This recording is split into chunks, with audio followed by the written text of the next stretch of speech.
Good morning and welcome to this weekly market update from MRC Markets. Today is the 28th of January 2012.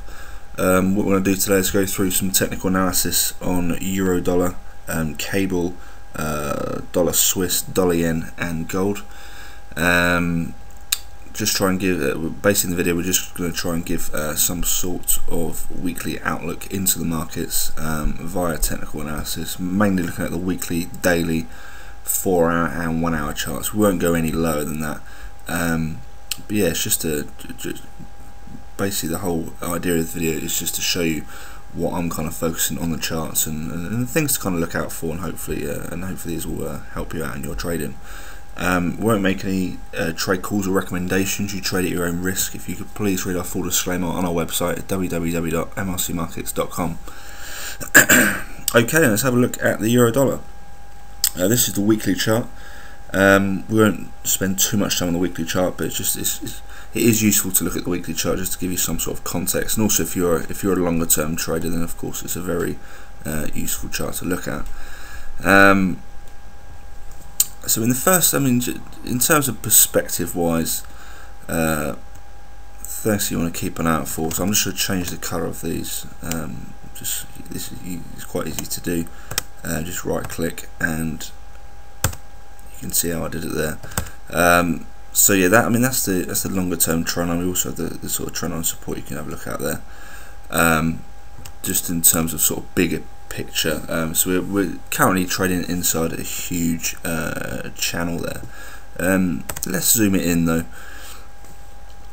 and the things that I'm focusing on are, well, what I was focusing on was this trend line resistance there. We're now broken that and we're now ripping towards the upside. A classic example of a trend line resistance.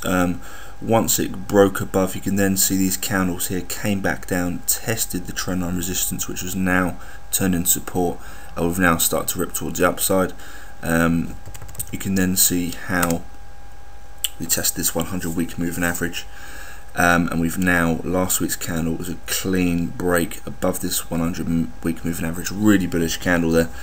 So we've closed above, and now the next target will be the 200-week moving average, which currently stands at around the 1.3527 level. So yeah, in terms of the weekly, nothing much of interest. It's all, for me, it's all about this 200-week moving average. How do we react at that level once, if we do hit it, which is looking very likely, and if we get a nice retracement, then the first key support would be that 100-week moving average, which is around the 1.3369. But it is looking very bullish indeed. So let's flip it up to the shorter term time frame, and here we have the daily chart. I'm going to zoom in actually, as it's a weekly video. We don't want to look too long term. Things that I'm focusing on and have been focused on is this trendline support. Classic hold there. We saw there was 4 candlesticks which have tested it there, and that one there especially big. If you bought off that bit there, then you would have made a lot of pips there. So yeah, it really is just flying up off of this trend line. The odds would be to see some sort of retracement, but you'd be a very brave man to be short or long this market, because it is just absolutely flying. If you're looking for tops for a retracement, then it could be a very dangerous game. The best thing to do is look for a retracement and just buy on the dip, in my opinion. So a decent retracement would obviously be off of this trend line support here, and then the next healthy retracement I would look for maybe, so I'm just going to change the colour of these fibs here. We'll get rid of the 23.6 and the 38.2 as well. Just focus on the 50% and the 61.8. Make the lines a bit thicker. See, the 50% and the 60 are the ones that I look out for, so I'm just going to add the levels onto them as well, so you can see what price is at each of those levels. You can see what I'm adding here makes the price pop up next to it. So yeah, what we if we did start to get a retracement now, which it is, well, technically in today's candle it is starting to retrace a little bit, but obviously not that significant. The 50%, which could come in at the trendline support as well, so let's say it came around this area here, that would be a nice confluence support zone, which could happen. That is currently standing at one spot 32.38, so that's a key. I mean, you can look at it in terms of like a zone in between the 50% and the 61.8 is because I mean they're the two biggest fib levels in my opinion. So you can just, I mean, a lot of people will be buying off the 50%, and then what you can do is you can put your stops just below the 61.8, for example. That's quite a common way to play them, but you got to remember, above this 50% line, we have an interesting support zone, which is at around the sort of one spot. I mean, well, if you draw the support line just below the close of that candle, of that daily candlestick there, then it's around the one spot 32.81 level. You can see it acted as resistance here, clean, really good spikes there, 4 spikes. Then we sold off. We've then closed above it, came back down. Previous resistance now acts as new support, and we've now started to bounce the upside. So that's classic sort of technical analysis there, just purely looking at support and resistance. That's a big support level you'd want to look for if we did start to get a retrace. But also, what could happen here?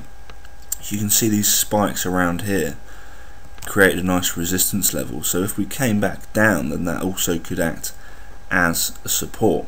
That sort of one spot 33.70s.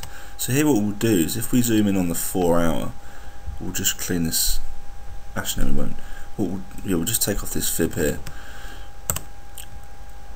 What we could then look for is, if you draw a fib from, let's say, the swing low here to the high, you can then see that we have a bit of confluence here around this support level and this 50% zone. So to see how that reacts if we do start to come down, that'll be a very popular fib level, in my opinion, which should act quite well. So that's, in terms of euro dollar, that's all I'm really focused on. I mean, if you switch it to the 1 hour, that fib there is a bit more clearer. So in terms of the rest of the week, personally, I'm just looking out for retracements. I think it's due a retracement, but of course it doesn't have to retrace. You can keep on flying up. I mean, the previous 1 hour candle's got a nice decent bit of lower wick, and also the previous candle that. So I mean, the buyers are still there and they're wanting to push the price up, but odds for me personally are for a retracement. So the first support level will be that 33.77, but ideally the 50% retrace. Okay, let's have a look at the cable chart. In terms of the weekly, you have to keep an eye on this trendline support, and we're starting to get near it now on this weekly. We've sold off the last sort of few weeks. You look at the previous 3 weekly candles there. Some big retracements there. Quite well, we're talking about sort of 300-400 pips there in terms of the past 3 weeks. We've also closed below these key moving averages here, so we're below the 100, 55 and 200 week moving average. The fib, I think in last week's video, spoke about the key Fibonacci retracement levels were drawn from that low there to the high, and so we're looking out for the 50% to see how the candles reacted. If we flip it to the daily, you can see we did spike, but you can see that we didn't get any clear reversal candles. Those 3 candles, they had a lot of upper wick, and also that 200-day moving average was capping. So subsequently, we've had a daily candlestick close below. If you flip back to that weekly, it looks like that we're going to test that 61.8. So for me on cable, it's purely all about that 61.8 level. What will happen if we do hit that level, which is looking quite likely in my opinion? What will happen at that one spot 56.88? So yeah, I mean, let's get rid of that fib there and just look at, in terms of selling opportunities, what people are going to be looking at. Let's say if we start to bounce now, then it's just then I'll just be looking at the fib from those highs to lows there. If we do get a bounce up, then it's the 50%, but it's looking very heavy indeed. Really, that's the only, I mean, 4 hour, nothing really interests me. I mean, a lot of people will be drawing a trend line resistance then. If we start to bounce up, then sell at the trend line resistance. You could also draw another one there which is probably a better one actually. A shorter term one there for any sort of bounces up, you can just be selling, but I'd look for a healthier retracement to sell in my opinion. I wouldn't be interested in selling at these levels. I'd personally, the one thing that is really interesting to me is this fib setup here. Let's see what happens at that 61.8, because it could coincide with this trend line support as well. So that's all I'm focused on the cable chart. If we flip it to dollar Swiss, surprise surprise, if we zoom in, it's all about this chop range in between the 100 and the 55 week moving average. It's been chopping there for the last God knows how many weeks now. You can see it's just bouncing, just purely like ping pong, really, just back and forth in between those two key weekly moving averages, the 55 and the 100. So it's all about a breakout, really. I mean, well, you could obviously play it off of these if you're looking for just sort of weekly scalps, but for any sort of long-term direction, it's all about what happens. Where will we close above the 100 or the 55 week moving average? So we need to close above the 55 week and then below the 100 week for any sort of direction here. But that's the only thing I'm really focused on that weekly chart, to be honest. In terms of the daily, very choppy. I mean, the weekly chart, it really has converted into the daily. You can see it's just been choppy, no real decent setups. The only one of interest is that fib. If you're sat this daily chart, you can see I've just zoomed in from the lows there at around the 0.9075. If you draw that fib from the lows to highs of the 0.9388, you can see we spiked off this 50% retracement, which is also the 55-day moving average, and we started to bounce up. But surprise, surprise, we got capped at the 100-day moving average, and we're now starting to sell off. So it's not a very strong fib setup there, but of course it could come back down and then reverse again at 50%. So yeah, for me, it looks like it wants to come back down, and I wouldn't be surprised if we got another reversal off the 50%. But yeah, it's all about how it reacts. That's why you should look at daily candlestick closes and the candlestick patterns to see what they indicate. But yeah, that's the only focus really on the dollar Swiss chart. Nothing massively interesting. I think there's more interesting charts like the euro and the cable, especially. If we look at dollar yen weekly, it really is just ripping towards the upside here. I mean, how many weekly candles in a row have we had that have been bullish? It's literally 1, 2, 3, 4, 5. I mean, that sixth one there is not really a bearish one, and then we had a previous sort of 5 before that. So it really is just ripping towards the upside on the back of the Japanese easing, and yeah, the yen's just getting absolutely hammered, and the dollar's absolutely loving it, really. So in terms of the weekly, nothing massively of interest. It's just all about just waiting for a retracement, in my opinion.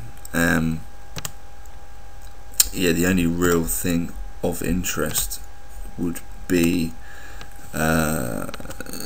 so I mean, I'll be looking at the fibs here from the lows to the highs and just waiting for a retracement, because it really doesn't interest me at these levels. You could draw the 38.2 or the 23.6 fib up, so I wouldn't be surprised if people bought off them. But it's just looking for, I mean, look how far away it is from the moving averages here. The 55-day moving average is still at around the 85 level, so we're miles away here. And I personally think it is due a retracement. So if we do get a retrace, and you can look at those other fibs, the 23.6 and the 38.2, but I personally look at how it reacts to that 55-day moving average, and if we break below that, then the 50% retracement. But I guarantee we'll be looking at a near identical chart next week, because nothing really is of interest on that daily. I mean, if you want to flip it to the 1 hour and buy these little dips, and you can draw fibs from the low to the high there and see what happens at the 50%, or if you want to play the hourly moving average, and the 55-hour moving average is at around the 90.44. But I personally think it's due a bigger, healthier retracement. That's done for the forex. Let's have a look at the gold chart. This is the weekly chart on the gold. Trendline support there, the new sort of trendline support has moved back a bit from those ones there. Last week's weekly candle closed by the 55-week moving average. Let's So that's, I'm going to take this trend line off. It's not a good one in my opinion. Well, you got the 100-week moving average here, which is acting as a nice sort of trend line indicator there. So yeah, I mean, it's interesting because we got the previous week. I remember speaking about in the last week's video. We got a weekly candle close above the 55-week moving average. But you can see we had a decent bit of upper wick there. So there was some sellers who were bringing that back down, and the buyers weren't really convincing. You can see we've closed below, and it's looking like it is wanting to come down. So it's all about what happens here at the 100-week moving average. How is it going to react? The next thing I want to put up is this key fib setup, which is in play. We've been speaking about it for the last sort of few weeks now. We've got a nice bounce off this 61.8 down here, and then we were struggling to get above this 50%. That's why I'm quite surprised here that when we finally closed above the 50% level, we've now come back down below it. So odds are really that we're going to come down and either test the 100-week moving average or the 61.8. So I personally wouldn't be looking towards the upside here unless we get a nice reversal here off of either the 100-week moving average or the 61.8% retracement. If we then now flip it to the daily,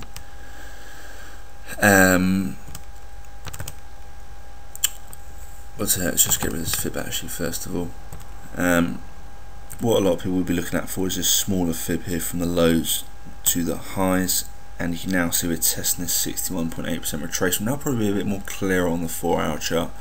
Actually no, we haven't tested it yet. We are near to testing it now. This current 4-hour candle is selling off quite aggressively. So yeah, let's see how it reacts in terms of the shorter term plays, and especially this fib will be in play throughout the week in my opinion. See what happens at 61.8, but that's all I'm really focused on this gold chart, to be honest with you. Okay, that's done for the charts. Stuff. Look at the Forex calendar. Monday today, what have we got coming out today in terms of headline news with the US core durable goods orders month-on-month numbers forecast at 0.8% there. At 3 o'clock we have the US pending home sales month-on-month numbers forecasted at 0.5% from the previous 1.7%, so we're expecting a decline there. On Tuesday tomorrow we have the US CB consumer confidence numbers at 3 PM GMT, forecasted at 64.5 from the previous 65.1. And on Wednesday we have a bit more data here. Again, US news though, 1:15 PM US time, GMT. Sorry. We have the ADP non-farm employment change numbers at 164,000 expected from the previous. Sorry, ignore that. From the previous 215,000. And we have the US advanced GDP numbers at 130, forecast at 1.3%. from the previous 3.1%, and at 7:15, if you're still trading that late, we have the FOMC statement out of the US. So a lot of US data already out, forecast for the week, basically US week here really. At 1:30 on Thursday we have the weekly jobless claims, so they're forecast at 355,000 from the previous 335,000, but it's all about Friday from the US. Actually no, well first of all we've got the UK manufacturing PMI numbers at the UK at 9:30, forecast at the 51.0. But of course, going back to the jobs numbers with the US non-farm employment change data at 1:30 GMT, forecasted 156,000 from the previous 155,000. So yes, we're not expecting a lot different here from the previous number, just 1,000 in it, and of course at the same time with the US unemployment rate number coming out at the same time, forecast at 7.8%. So we're expecting just the economists aren't really expecting much change there in those numbers, which is quite interesting. So, but of course, it doesn't mean that it will come out the same. We could get a big number, or we could get a much worse number. So, but of course, that'll be in focus, and it will move the currency markets and stock and commodities, of course. And to finish off the week, we have US ISM manufacturing PMI data out at 3 o'clock GMT, forecast at 50.8 from the previous 50.7. Okay, and that's all for today. I hope you've enjoyed this video. Have a great week trading, and I'll catch you next week. Thanks for listening.